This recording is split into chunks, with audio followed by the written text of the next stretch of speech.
বাবেরা, নওজওয়ানেরা, তরুণেরা, ইসলামে কি আইন রয়েছে, রেপ করলে কি শাস্তি রয়েছে আল্লাহ নবী জানিয়ে দিলেন। যে মায়ের যাতে সম্মান করতে পারে না, ও সুরাতে সকলে মানুষ হতে পারে, কিন্তু ওর মনুষ্যত্ব শেষ হয়ে গেছে, ওর এই জমিনের উপরে বেঁচে থাকার কোনো অধিকার নাই। ওকে গলা পর্যন্ত পুঁতে দাও, পাথর মেরে নিক্ষেপ করে করে ওকে মেনে দাও, ওকে খতম করে দাও, শেষ করে দাও। এ যুবকেরা, তরুণেরা, ইসলাম তাহলে নারীদেরকে কত মর্যাদা দিয়েছে, নারীদের জন্য ইসলাম কি কড়া আইন করে। যদি কেউ নারীকে রেপ করে, জুলুম করে, তাকে গলা পর্যন্ত পুঁতে দিয়ে তাকে পাথর মারতে মারতে মেরে ফেলো। এ যুবকেরা, তরুণেরা, বাপেরা, আজ সমাজে যদি কোনো ছেলে নারীকে রেপ করে, হত্যা করে, জুলুম করে, যদি সেই ছেলেটাকে হত্যা করে দেওয়া হয়, সেই ছেলেটাকে যদি মেরে দেওয়া হয়, প্রকাশ্যভাবে তার শাস্তি দেওয়া হয়, তাহলে বলুন তো দেখি এই সমাজে আর কোন নারীকে রেপ করার কেউ কি সাহস পাবে? আজ আমাদের ছেলেরা গুনাহ করতে করতে করতে করতে এমন একটা জায়গায় চলে যাচ্ছে, আমার কওমের কোটি কোটি ছেলে, লাখ লাখ নয়, কোটি কোটি ছেলে মেয়ে রাতারাতি বেঈমান হয়ে যাচ্ছে, হুঁশ নাই। হযরতে মাওলা আলী শেরে খোদা রাদিয়াল্লাহু তাআলা আনহু একদিন শিকার করার জন্য হুজুরের কাছে ইজাজত চাইলেন। আল্লাহ নবী বললেন 3 দিকে যাবে, একদিকে যাবে না। 3 দিকে যাওয়ার ইজাজত দিল, একদিকে যেতে ইজাজত দিল না। হযরতে মাওলা আলী 3 দিকে গেছে, কোনো শিকার পায়নি। ফিরে আসার সময় কৌতূহল হলো, যেদিকে হুজুর যেতে নিষেধ করেছে সেই দিকেই চলে গেছেন, খেয়াল নাই। যাবার পরে দেখছে একটা সুন্দর পাখি কলেমা শরীফ পড়ছে স্পষ্ট ভাষায়, লা ইলাহা ইল্লাল্লাহু মুহাম্মাদুর রাসূলুল্লাহ। আপনারা বলুন, যদি এরকম কোনো পাখি কলেমা পড়ে, আপনারা লিবার জন্য আগ্রহ হবেন না হবেন না? আমাদের তো ঈমান অনেক দুর্বল, মাওলা আলী তাহলে কত শখ জেতছে। তা পাখিটাকে ধরার জন্য তিনি আগাচ্ছে, যেই ধরতে যাবে পাখিটা উড়ে উড়ে উড়ে গিয়ে জঙ্গলের ভেতরে ঢুকে গেল। কিছু দূর যাবার পরে হযরতে আলী খুঁজে খুঁজে দেখছে যে পাখিটা কলমা পড়ছিল, সেই পাখিটা নোংরা খাচ্ছে, পায়খানা, শুনছেন তো, নোংরা খাচ্ছে। ভাই বুঝছেন তো নাকি? পিছনের ভাইরা শুনতে পেয়েছেন? একটু হাত তুলে সাক্ষী দেন, শুনতে পাচ্ছেন? তাহলে পাখিটা কলমা পড়ছিল, হযরতে আলীর পছন্দ হলো, পাখিটাকে ধরতে যাচ্ছিল, পাখিটা উড়ে গিয়ে একটু ভেতরে ঢুকে গেল। হুজুর খুঁজতে খুঁজতে গিয়ে দেখছে পাখিটা কি করছে, কলমা না পড়ে এখন কি করছে, নোংরা খাচ্ছে। হযরতে মাওলা আলীর দেখে বড় মনটা খারাপ হয়ে গেল, এত সুন্দর কলমা পড়ছিল আবার নোংরা খাচ্ছে। চলে এসছে, অনেক বড় কথা। আল্লাহ নবী জিজ্ঞেস করছে, আলী কি দেখলে বলো? এইদিকে গেলে কি হুজুর কিছু পাইনি, ওইদিকে কিছু পাইনি, ওইদিকে কিছু পাইনি। যেদিকে রসুল নিষেধ করেছে সেদিকে তো গেছে, হুজুর বলতেও পারছে না যে হুজুর আমি গেছিলাম, এই এই ঘটেছে। কেন? নবী নিষেধ করেছে। আল্লাহ নবী বলছে, আলী বলো আর কিছু হয়েছে? হুজুর চুপ করে আছে। এ আলী বলবে না? হুজুর বিয়াদবি মাফ করবেন, আপনি যেদিকে নিষেধ করেছিলেন সেদিকে আমি চলে গেছিলাম। আলী চলে যখন গেছো বলো কি হয়েছে? হুজুর একটা কি সুন্দর পাখি দেখলাম, যেটাকে আমি ধরতে গেলাম, সে কলমা পড়ছে, পছন্দ হলো নিয়ে আসবো বলে, দেখছি উড়ে উড়ে গিয়ে নোংরায় বসে নোংরা খাচ্ছে। আমার মন বড় খারাপ হয়ে গেল। আল্লাহ নবী বললেন, আলী জেনে যখন গেছো, দেখে যখন পেয়েছো, তাহলে ওই পাখিটা কে জানবে না? ওই পাখিটা দ্বারা আল্লাহ কি জানাচ্ছে জানবে না? হুজুর জানার তো ইচ্ছা যাচ্ছে, আপনি বলেন। আল্লাহ নবী বললেন, ওটা আমার আখরি জামানার উম্মতের খসলত। শুনছেন আমার নবী কি বলছে? না এটাও বলা যাবে না, নবীর কথা বলা যাবে না? হাই রে হাই রে হাই রে। আল্লাহ রসুল বলছেন ওটা আমার আখেরি জামানার উম্মতের খসলত। সকালে মোমেন হবে, বিকেলে কাফের হবে, বিকেলে সন্ধ্যায় মোমেন হবে, সকালে কাফের হবে। যে মুখে কলেমা পড়বে সেই মুখে সেরেকি স্লোগানও দেবে। যে মুখে কলেমা পড়বে সে মুখে যে খাবার খেলে ইমান চলে যায়, যেরকম জিনিস খেলে সেদিকেও যাবে। যে মুখে কলেমা পড়বে সে মুখে এমন কথা বলবে যে কথায় আল্লাহ রসুল কষ্ট পাবে। কি গো আমার কওমের ভাইয়েরা করছে না করেনি? এবারে সেইগুলো যদি খোলাসা আমি বলি, বলা দরকার আছে না? নাই বললেই তবে তো বাঁচবেন আপনারা নাকি? আর খোলাসা বলতে গেলে যারা আপনাদেরকে বেঈমান বানাতে চাইছে তারা তো রেগে যাবে আমার উপরে। তাহলে কি করব? বন্ধ করে দিই? যে যা সাবজেক্ট পড়ায় তাকে সেই সাবজেক্টটাই তো দিতে হবে নাকি? হ্যাঁ, কেউ অঙ্কের টিচার, তাকে যদি এখন বলেন আপনি হিস্ট্রি পড়ান, তাহলে গন্ডগোল হবে না? হবে না? তাহলে একটা স্কুলে অনেক সাবজেক্ট থাকে, অঙ্ক থাকে, হিস্ট্রি আছে, বাংলা আছে, ইংলিশ আছে, দর্শন আছে, অনেক সাবজেক্ট। শিক্ষকও অনেক আছে না? নাই? তা ইসলাম একটা ব্যাপক ধর্ম, বিশাল বড়, কমপ্লিট। এখানে নামাজ আছে, দাঁড়ি আছে, টুপি আছে, ইনসাফ আছে, ইনসানিয়াত আছে, মানবতা আছে, ন্যায় আছে, সত্য আছে, হারাম থেকে দূরে থাকতে, হালাল খেতে হয়, এসব ইত্যাদি ইত্যাদি আছে না? নাই? তা এক একটা উলামা এক একটা বিষয়ে ওয়াজ করে বলে। ঠিক তেমনি অন্যায়কে মিটাও, ন্যায়কে প্রতিষ্ঠিত করো, এটাও তো ইসলামেরই সাবজেক্ট নাকি?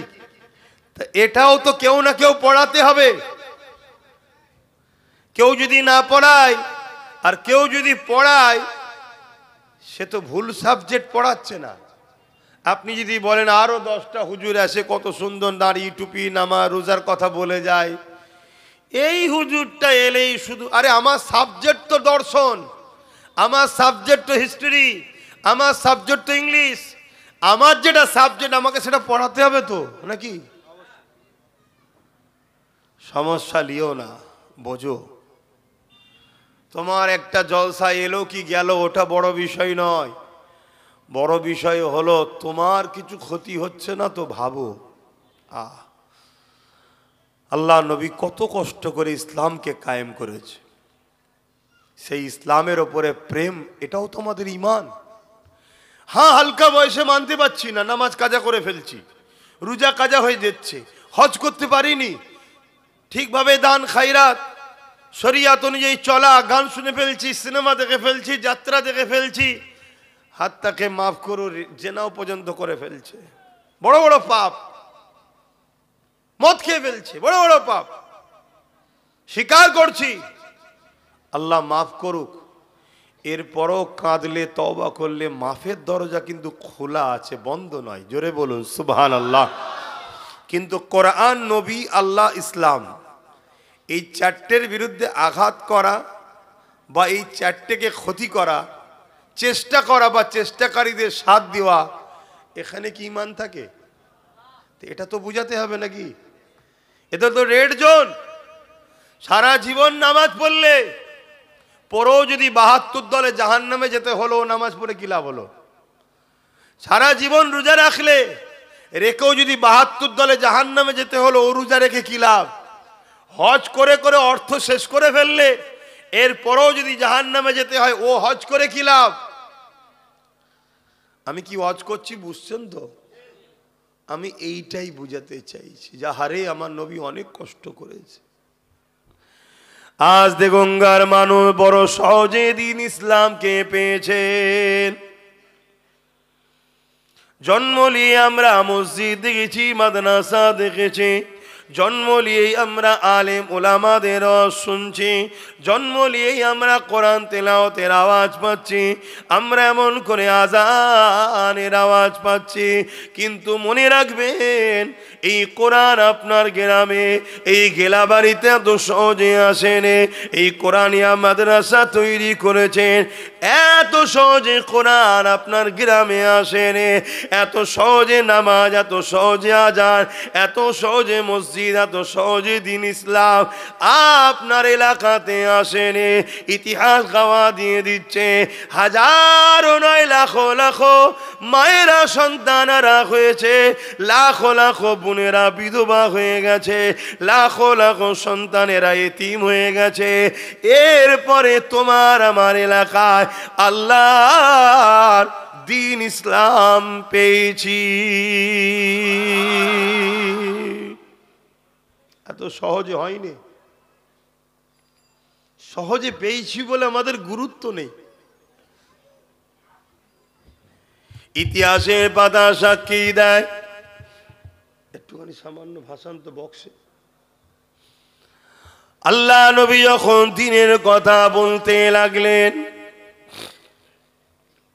এ নওজওয়ানেরা, আল্লাহ নবীর উপরে মক্কা জালিমরা কম জুলুম করেন গো। এমনও দিন গেছে নবী আমার কাবার সামনে না ইসলামের কথা বলার দরুন, মানবতার পক্ষে কথা বলার দরুন, নারীদের অধিকারের কথা বলার দরুন, ইনসাফের কথা বলার দরুন আমার নবী পাকের গায়ে পর্যন্ত আবু জেহেল হাত তুলে দিয়েছে। শুনছেন? আমার নবীর গায়ে হাত তুলেছে আবু জেহেল, নবীকে আঘাত করেছে। আমরা অনেকে মনে করি ইসলাম মানে দাড়ি টুপি, নামাজ, রোজা, হজ, যাকাত। বড় সমস্যা এটা। এটা একটা ইসলামের অধ্যায় যেটা ব্যক্তি জীবনকে কামিয়াবি করে। ইসলামের ব্যাপক, ইসলাম অন্যায়কে মিটিয়ে ন্যায়কে প্রতিষ্ঠিত করার নাম ইসলাম, ক্ষুধার্ত মানুষকে খানা খাওয়াবার নাম ইসলাম, বস্ত্রহীনকে বস্ত্র দিবার নাম ইসলাম, নারীদেরকে 1500 বছর আগে পুঁতে দিত মানুষেরা জ্যান্ত, এই নারীদেরকে পুঁতা বন্ধ করে নারীদেরকে অধিকার দিবার নাম হলো ইসলাম, মা বাপকে সম্মান করার নাম ইসলাম, গরিব এতিম অসহায়ের অধিকার দিবার নাম ইসলাম, রেপ মুক্ত, নেশা মুক্ত, দুর্নীতি মুক্ত, খুন মুক্ত, চোর মুক্ত সমাজ গড়ার নাম হলো ইসলাম। জোরে বলুন সুবহানাল্লাহ। এবারে বলুন, চোর মুক্ত সমাজ গড়ার নাম ইসলাম যখন বলবো, চোরেরা আমাকে বলবে যে ওয়াজ করছে, কথা বলছেন না। নেশা মুক্ত সমাজ গড়ার নাম ইসলাম যখন বলবো, যারা মদ ব্যবসায়ী নেশার যে মানুষকে ঢুকাচ্ছে, নেশাগ্রস্ত করছে, তারা আমাকে ভালো নজরে প্রচার করবে ভাই। যখন বলবো এতিমের হক, বিধবার হক, গরিবের হক, ইনসাফের নাম, ইনসানিয়াতের নাম, মানবতার নাম, ন্যায়ের নাম, অন্যায় খতম করার নাম ইসলাম। যারা অন্যায় করে, ন্যায় করে না, যারা মনুষ্যত্বকে যাদের নাই, তারা কি আমাকে ভালো নজরে দেখবে ভাই? তাহলে এই তো সমস্যা। কিন্তু বড় দুঃখের বিষয়, কোন মুসলমান দাবি করে যদি এ নওজওয়ানেরা জুলুম অত্যাচার করে, অন্যায় করে, রাজানি করে, ফিতনা ফাসাদ করে, আল্লাহ নবী জানিয়ে দিলেন, কেউ জালিম জানার পরে কোন মুসলমান যদি তাকে সহযোগিতা করে, মন দিয়ে শুনবে, কেউ অত্যাচারী জানার পরও কোন মুসলমান যদি তার সাথ দেয়, কেউ জালিম জানার পরও কোন মুসলমান যদি তার সাথ দেয়, তাকে শক্তিশালী করে, সহযোগিতা করে, মিশকাত শরীফের মধ্যে হাদিসটা পেয়ে যাবেন। আল্লাহ নবী জানিয়ে দিলেন, ওই মুসলমানটা মুসলমান থাকে না, ওই ইসলাম থেকে বেরিয়ে যায়।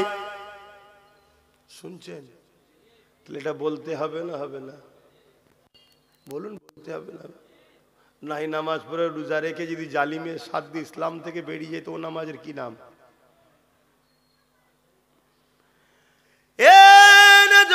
তরুণেরা, আল্লাহ নবী অনেক কষ্ট করেছে দিন ইসলামের জন্য।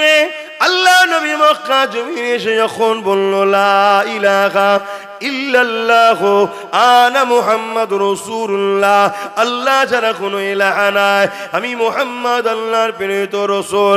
তারপরে নবী আমার জানিয়ে দিয়েছে, এ দুনিয়া মানুষেরা তোমরা নারী হত্যা বন্ধ করো, নারীদেরকে জেন্ত জেন্ত পুঁতে দিও না, নারীদেরকে বাজারে নিলামে তুলতে কোনো বন্ধ করো। তারা বলতে লাগলো, মুহাম্মদ সাল্লাল্লাহু আলাইহি ওয়াসাল্লাম, নারীরা কোনো অশুভ, এদের কোনো বাঁচার অধিকার নাই।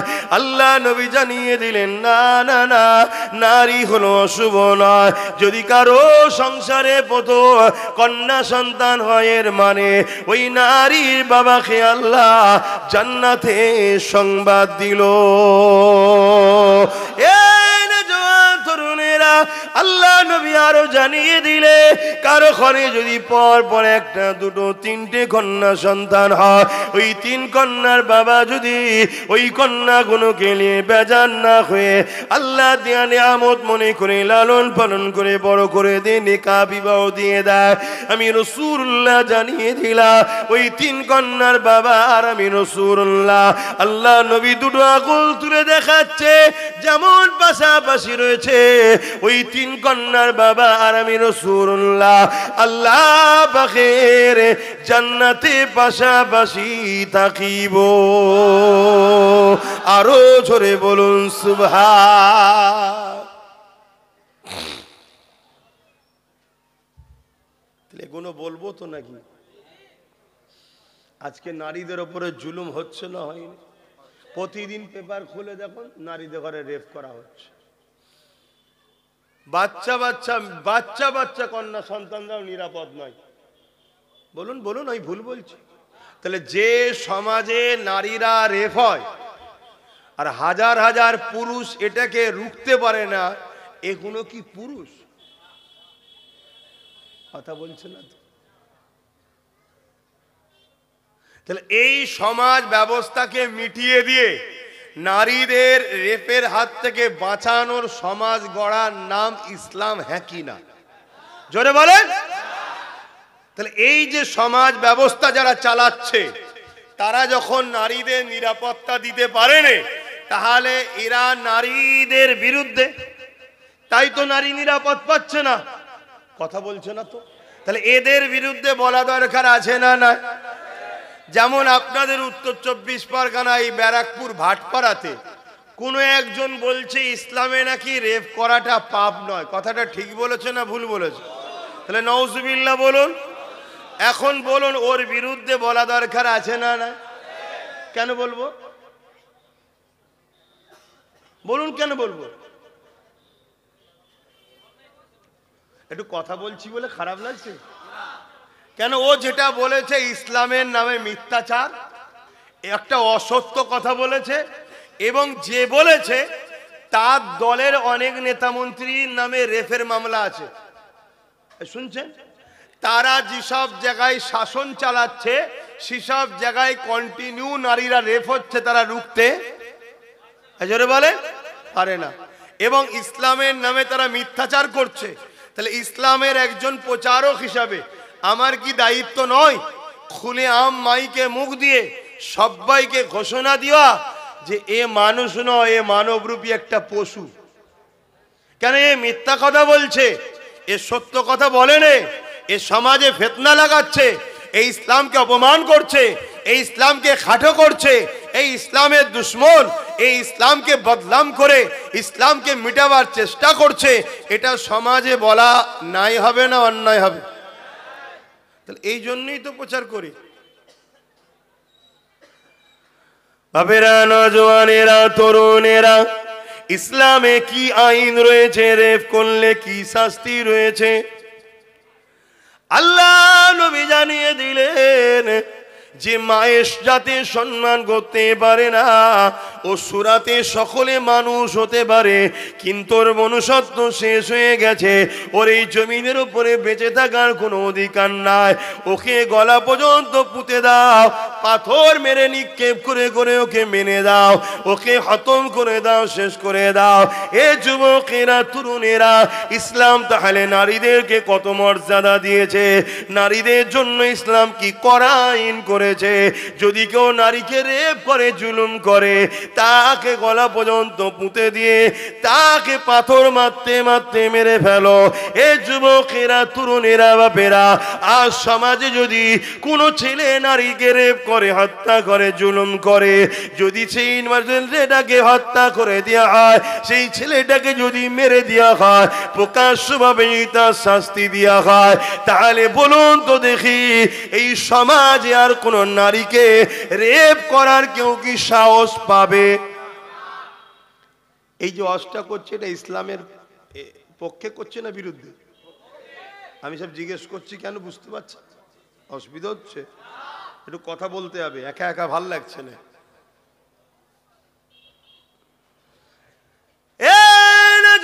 তরুণেরা, কিন্তু আজ আমার প্রশ্ন এই জায়গাতে, যে ইসলাম এত কড়া আইন করেছে, যেখানে আজ একটা নারীকে কেউ যদি রেপ করে, সঙ্গে সঙ্গে তাকে গলা পর্যন্ত পুঁতে দিয়ে পাথর মেরে মেরে ফেলো, এতে বাকি রেপিস যারা রয়েছে তাদের শয়তানটা ভেতরে যে আছে, ভেতরেই দোদকে দোদকে মরে যায়, যারা আর কোনো নারী যেন রেপ না হয়। এটা বাস্তবে প্রমাণ আমার রাসূলুল্লাহ দেখিয়েছে 1450 বছর আগে। এই যুবকেরা, তরুণেরা, আল্লাহ নবী মক্কার মদিনার প্রেসিডেন্ট হলো। এই আইনটা তৈরি করতে গেলে রাজ ক্ষমতার দরকার আছে না নাই? মুখে তো শুধু বলে দিলে হয় না। তাই নবী আমার মদিনার ক্ষমতায় আসলেন। নবী মদিনায় 10 বছর রাজনীতি করা শিখিয়েছে। কি গো, রাজনীতির কথা বলা যাবে তো নাকি? আবার তো অনেক বলে হুজুরের ছেলেরা রাজনীতির কথা বলবে কেন? রাজনীতি হুজুরের ছেলে পড়বে না তো তোর মতো জাহান্নামে গুলো বলবে? হুজুরের ছেলেরাই বলবে। বলা বন্ধ হয়ে গেছিল কেন? আমাদেরকে ঝোড়া চাপাতে দিয়েছিল। মৌলী সাহেব, হাফেজ সাহেবেরা বোতলে ফু দেবে আর বাবারা বাবারা করবে, শুধু এই লাইনে চলে গেছিল। আর বাজারে সব জায়গায় মাতব্বর, গেঁজাখোর, মাতাল, পাক পবিত্র জানে না জ্ঞান, তারা সব জায়গায় মাতব্বর হয়ে লাঠি ঘুরাচ্ছিল। হ্যাঁ, যেই ধরিছে বা সব কেড়ে কেড়ে কেড়ে করে উঠেছে একদম পুরো, তাই তো নাকি? তরুণেরা, আল্লাহ নবী মদিনার জমিনে গেলেন। মদিনার মানুষকে নবী রাজনীতি শিখাতে লাগলে, তাদেরকে রাষ্ট্র কায়েম করার কথা বলতে লাগলে, তাদের দ্বারা নবী আমার রাষ্ট্র তৈরি করলে, তাদের মধ্যে থেকে আলোচনা নবী করতে লাগলো, তোমাদের রাষ্ট্রের প্রধান কাকে করবে? তারা বলতে লাগলো এক কথায়, আপনি ছাড়া অন্য কেউ হবে না। এই যে তারা বলছে আমার রাসূল রাষ্ট্রের প্রধান হবে, কারা বলতে লেগেছে? যাদের মধ্যে থেকে 70% উপরে ইহুদি ছিল, আগুন পূজারী, মূর্তি পূজারী ছিল, খ্রিস্টান ছিল, বিভিন্ন ধর্মের লোক ছিল, তারা সবাই এক কথাতে মুহাম্মদ রাসূলুল্লাহকে মেনে নিল। আমার নবী পাক মদিনার রাষ্ট্রপ্রধান হলে, তিনি এমন করে রাষ্ট্রপ্রধান হয়ে এলান করে দিলে, বিভিন্ন কাজ করে এলান করলে, তার মধ্যে এলান হলো বাবারা কেউ যদি রেপ করে তার জন্য এই শাস্তি রয়েছে। যুবকেরা মন দিয়ে শোনো, 1450 বছর হয়ে গেল ওই যে আইনটা নবী চালু করে দিল, সেই দিন থেকে আজকের দিন পর্যন্ত মদিনার জমিনে নারীরা রেপ তো দূরের কথা, আজকের দিন পর্যন্ত মদিনার জমিনে কোন নারীকে ইফটিজিং টিটকিরিও মারা হয় না। আরো জোরে বলুন সুবহান। এটা কি আমাদের গর্ব নয়? কি গো, এটা আমাদের গর্ব নয়? আচ্ছা, লড়ুক না, ভাঙবে না, অসুবিধা নেই, দেখে লিয়েছি। শুনছেন তো নাকি? তাহলে 1450-1500 বছর কম বেশি হয়ে গেল। মদিনায় রাত 1টা, 2টো, 3টে, 4টে যখনই দেখবেন রাস্তাঘাটে নারীরা যাতায়াত করছে, কোনদিন আজ পর্যন্ত কোন নারী রেপ তো দূরের কথা, কেউ টিটকিরিও মারেনি। কেন? সেখানে নিজাম, সেখানকার আইন, সেখানকার সিস্টেম মুহাম্মদ আরবি সাল্লাল্লাহু আলাইহি সাল্লাম করে দিয়েছে, সেই আইনকে তারা আরো শিরোধার্য মেনে নিয়েছে। রেপ যদি কেউ করে তার একটাই শাস্তি, প্রকাশ্য মৃত্যুদণ্ড। কথা মাথায় ঢুকছে না ঢোকে না? আর আমরা যদি দেখি সমাজে যারা রেপ করছে তাদের বিরুদ্ধে সরকার উকিল লাগাচ্ছে, তাহলে সে রাজ্যে সে দেশে রেপ হবে না হবে না? কথা বলছেন না তো? এইটা সমাজকে একটু জানানো দরকার আছে না নাই? যে রেপিস্টদের সাপোর্ট করে, যে রেপিস্টদের সাপোর্ট করে সে কি ভালো মানুষ? সে কি নারী জাতকে সম্মান করলো না অপমান করলো? এবার যখনই বলবো তখন বলবে এ হজ করার কি দরকার? কেন? যখন ওই শয়তানের কথা বললাম তখন তো বললেন বলতে হবে। তাহলে এটাও তো আপনাদের জানা দরকার যে আমাদের কলকাতাতে একজন লেডি ডাক্তার তিলোত্তমা, নাম শুনেছেন তো? রেপ হয়েছে না হয়নি? তার আসামিরা প্রকৃত শাস্তি পাক। একটা মানুষ হিসাবে মনুষ্যত্ব থাকলে সবার বলা দরকার আছে না না? ওজন তার আসামিদেরকে বাঁচাবার জন্য আমাদের রাজ্য সরকার কোটি কোটি টাকা লাগিয়েছে উকিলের পিছনে, যাতে আসামিগুলো বাঁচে। এ খবরটা আপনাদের কাছে আছে? এক কথা বুঝে আসছে না নাই? তাহলে ট্যাক্স দিচ্ছি আমরা, ট্যাক্স দিচ্ছি কারা? আমরা। আর এমন এক অপদার্থ বসেছে, সে রেপিস্টদের ঘরে শাস্তি না দিয়ে আমাদের ট্যাক্সের টাকা খরচ করছে উকিলের পিছনে। কেন? যাতে রেপিস্টদের ঘরে বাঁচানো যায়। তাহলে এই কাজে যে মুসলমান সহযোগিতা করবে কিয়ামতের দিন সে বিপদে পড়বে না পড়বে না? এটা আমার আব্বাকে, আমার মাকে, আমার ভাইকে, আমার বোনকে সজাগ করা দরকার আছে না না? তা যে আমার নাই তুই লিবি না আলাদা কথা, কিন্তু আমার গুণকে তো আমার সজাগ করতে হবে। কথা কিছু ঢুকছে মাথায়? এইটার জন্যই আব্বাস সিদ্দিকীর ওপর রাগ, এই জন্য, অন্য কিছু না। বাপেরা গিয়ে চলেন আসেন আমার নবী পাক সাল্লাল্লাহু আলাইহি ওয়াসাল্লাম। এ যুবকেরা, তোমাকে আমাকে শিরক থেকে মুক্ত থাকার কথা বলেছে, তোমাকে আমাকে শিরকের বিষয়ে নবী আমার সজাগ করেছে। বাবারা, শিরক হলো সব থেকে গুনাহ আযীম, সব থেকে বড় গুনাহ শিরক। ওই শিরক থেকে তুমি দূরে রাখো। তুমি তোমার স্রষ্টার সঙ্গে কাউকে শরীক করো না বাবা। তুমি তোমার স্রষ্টার নাম ছাড়া অন্য কারো নামে কোনো জিনিস যদি উৎসর্গ করো, ওইটাকে তুমি খেও না বাবা। ওটাকে খেলে তোমার ঈমান চলে যাবে। এ নওজওয়ানেরা, তরুণেরা, এ নবী পাকের প্রেমিকেরা, আমাদেরকে বিভিন্ন দিক দিয়ে বেঈমান বানাতে চাইছে, আমাদেরকে বিভিন্ন দিক দিয়ে আল্লাহ ও রাসূলের দিয়ে সরাবার চেষ্টা চলছে। কেন চলছে? এই পৃথিবীতে যুগে যুগে ক্ষমতাশালীরা মানুষের খোদা হবার স্বপ্ন দেখেছে, কিন্তু যুগে যুগে যুগে ওই ক্ষমতাশালীদের নাম নিশানাকে আল্লাহ পাক মিটিয়েছে গুটি কত মুসলমানদের ওসিলায়।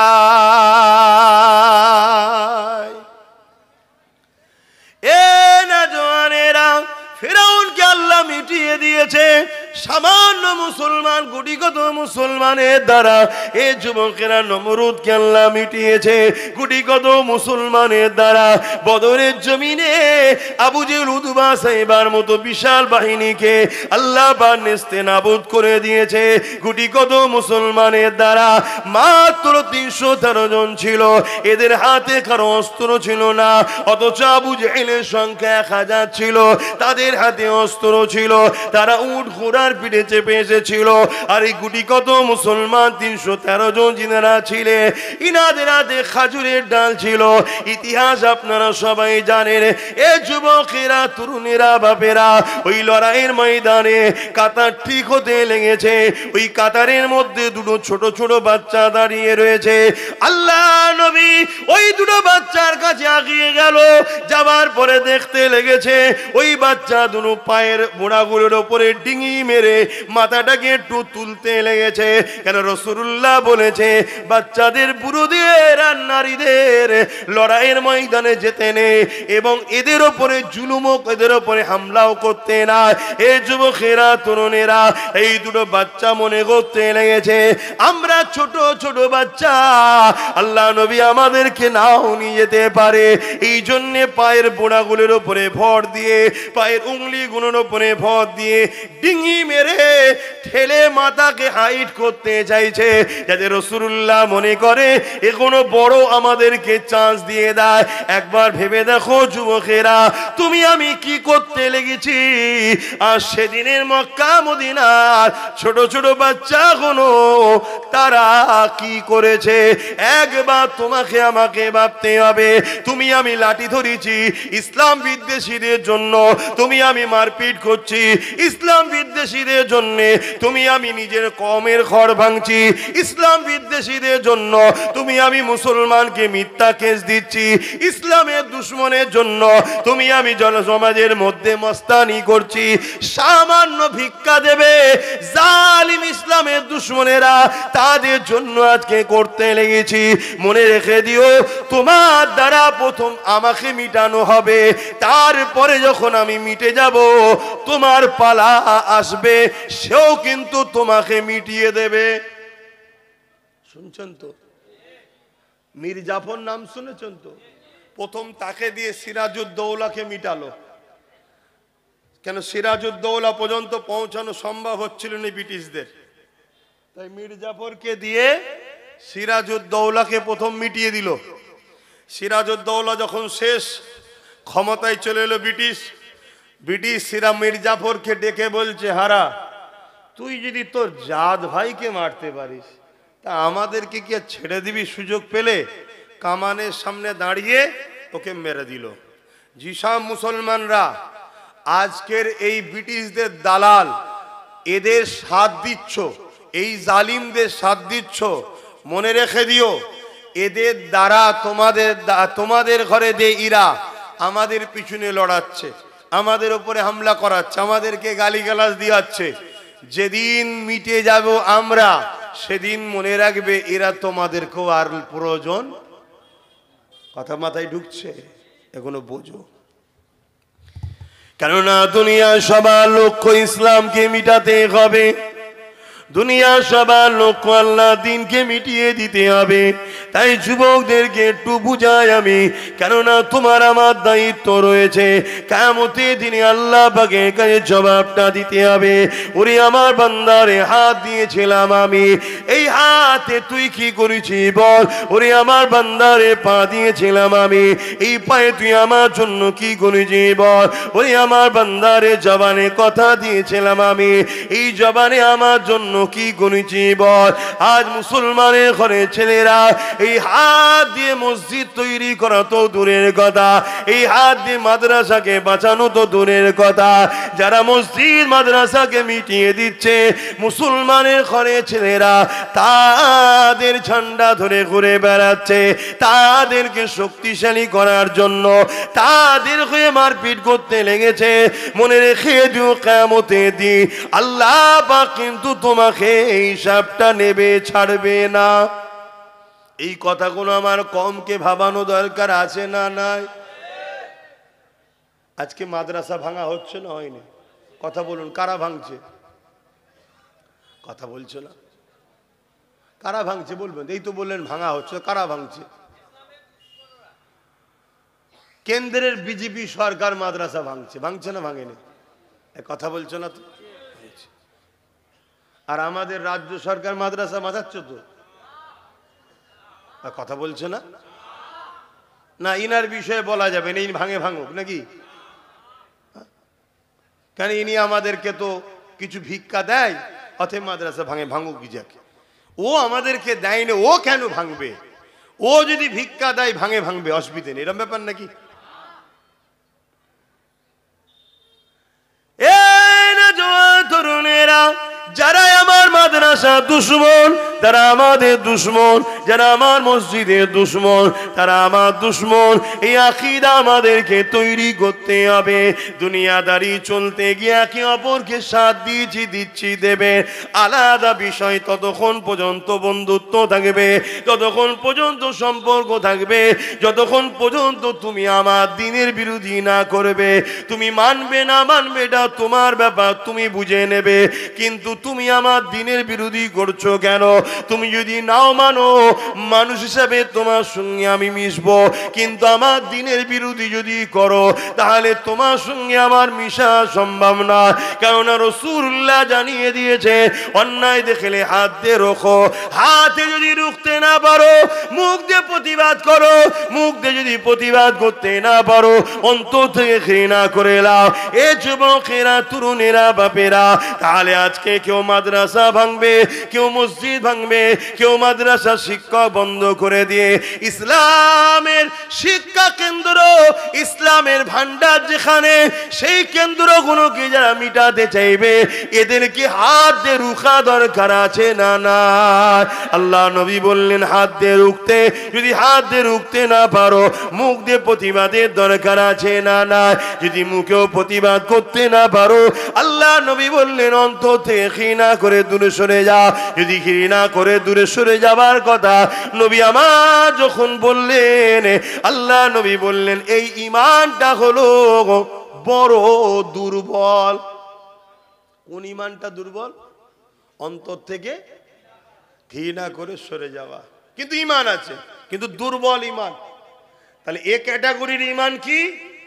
মসজিদ মাদ্রাসা কেউ ভাঙছে, হাত দিয়ে রোখো। এই শুনছেন? যদি হাতে রুখতে না পারো মুখ দিয়ে প্রতিবাদ করো, যদি মুখ দিয়ে প্রতিবাদ করতে না পারো অন্তর থেকে ঘৃণা করো। যদি ঘৃণা করো তারও ঈমান আছে, কিন্তু হাত দিয়ে যে রুখছে তার মতো নয়, মুখ দিয়ে যে প্রতিবাদ করছে তার মতো নয়, কিন্তু ঈমান আছে।